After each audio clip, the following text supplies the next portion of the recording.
Hotel ಗ್ರಾಹಕರಿಂದ ಹೆಚ್ಚುವರಿ ಹಣ ವಸೂಲಿ ಆರೋಪ ಕೇಳಿಬರ್ತಾ ಇದೆ. ಜೊಮ್ಯಾಟೋದಿಂದ ಹೆಚ್ಚುವರಿ ಹಣವನ್ನು ವಸೂಲಿ ಮಾಡಲಾಗ್ತಾ ಇದೆ ಅಂತ ಹೇಳಿ ಆರೋಪ ಕೇಳಿಬರ್ತಾ ಇದೆ. ನೋಡಿ, ಹೋಟೆಲ್ ಗ್ರಾಹಕರಿಂದ ಹೆಚ್ಚುವರಿ ಹಣ ವಸೂಲಿ ಆರೋಪ ಕೇಳಿಬರ್ತಾ ಇದೆ. ಜೊಮ್ಯಾಟೋದಿಂದ ಹೆಚ್ಚುವರಿ ಹಣ ವಸೂಲಿ ಆರೋಪ ಕೇಳಿಬರ್ತಾ ಇದೆ. ಜೊಮ್ಯಾಟೋ ಸಿಇಒ ಭೇಟಿಯಾಗಿದ್ದಾರೆ ಹೋಟೆಲ್ ಅಸೋಸಿಯೇಷನ್ ಅವರು. ಜೊಮ್ಯಾಟೋ ಸಿಇಒ ಆದಿತ್ಯ ಮಂಗಲ ಭೇಟಿ ಮಾಡಿ 6 ಅಂಶಗಳನ್ನು ಒಳಗೊಂಡ ಬದಲಾವಣೆ ಪತ್ರವನ್ನು ಸಲ್ಲಿಕೆ ಮಾಡಲಾಗಿದೆ.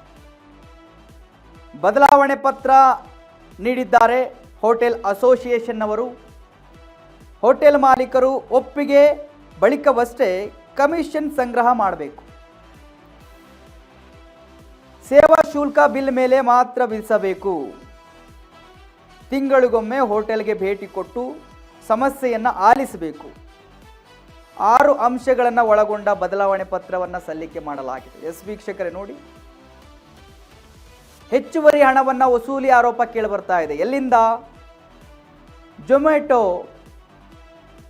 ಕೇಳಿಬರ್ತಾ ಇರತಕ್ಕಂಥದ್ದು. ಹೆಚ್ಚುವರಿ ಹಣವನ್ನು ವಸೂಲಿ ಮಾಡಲಾಗ್ತಾ ಇದೆ. ಜೊಮ್ಯಾಟೋ ಸಿಇಒ ಭೇಟಿಯಾಗಿದ್ದಾರೆ ಹೋಟೆಲ್ ಅಸೋಸಿಯೇಷನ್ ಅವರು.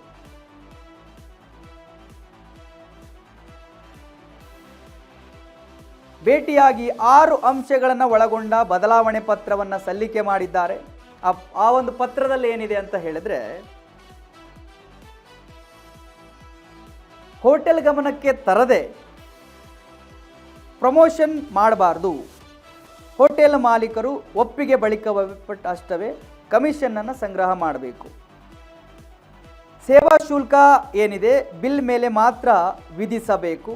ತಿಂಗಳಿಗೊಮ್ಮೆ ಹೋಟೆಲ್ಗೆ ಭೇಟಿ ಕೊಟ್ಟು ಸಮಸ್ಯೆಯನ್ನು ಆಲಿಸಬೇಕು ಅಂತ ಹೇಳಿ ಇಂಥದ್ದೊಂದು ಪತ್ರವನ್ನು ಈಗ ಹೋಟೆಲ್ ಅಸೋಸಿಯೇಷನ್ ಜೊಮ್ಯಾಟೋ ಸಿಇಒನ ಭೇಟಿ ಮಾಡಿ ಅವರಿಗೆ ಆಗ್ತಾ ಇರತಕ್ಕಂಥ ಅನ್ಯಾಯವನ್ನು ಅಥವಾ ಲಾಸನ್ನು, ಸಮಸ್ಯೆಯನ್ನು ಅವರಿಗೆ ತಲುಪಿಸುವ ಕೆಲಸವನ್ನು ಮಾಡಿದ್ದಾರೆ. ಆ ಫೋಟೋವನ್ನು ನೀವು ಗಮನಿಸ್ತಾ ಇದ್ದೀರಿ.